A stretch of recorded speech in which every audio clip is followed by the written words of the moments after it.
ជំរាបសួរអ្នកទាំងអស់គ្នាថ្ងៃនេះខ្ញុំមកនិយាយពីរឿងស្នេហាទៅកាន់អ្នកទាំងអស់គ្នាឲ្យស្ដាប់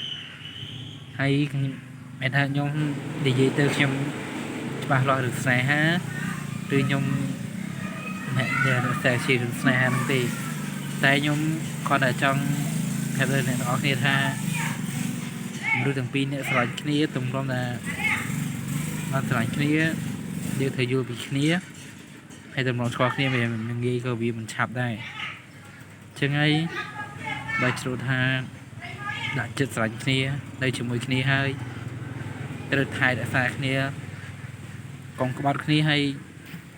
ត្រូវតែស្មោះត្រង់ជាមួយគ្នានេះហើយជាដៃគូល្អមិនងាយបាត់បង់ទេបើអ្នកស្មោះត្រង់ជាមួយគ្នាស្នេហាអ្នកទាំងអស់គ្នានឹងល្អប្រសើរទៅថ្ងៃមុខទៀតតែបើមានម្ខាងណាដែលលួចលាក់ស្នេហាអ្នកទាំងអស់គ្នានឹងឈានដល់ថ្ងៃទីបញ្ចប់អញ្ចឹងហើយខ្ញុំក៏ផ្ដល់អ្នកនរគ្នាថាបើស្រឡាញ់គ្នាត្រូវទុកចិត្តគ្នាហើយកុំជឿអ្នកបរទេច្រើនពេកអីគួរតែជឿលើខ្លួនឯងជឿលើមនុស្សដែលយើងស្រឡាញ់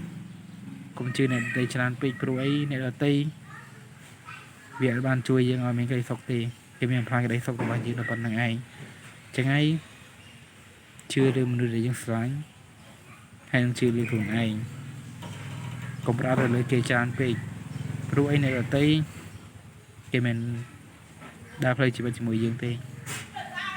មានតែមនុស្សដែលយើងស្រឡាញ់ទេដែលហ៊ានលះបង់គ្រប់យ៉ាង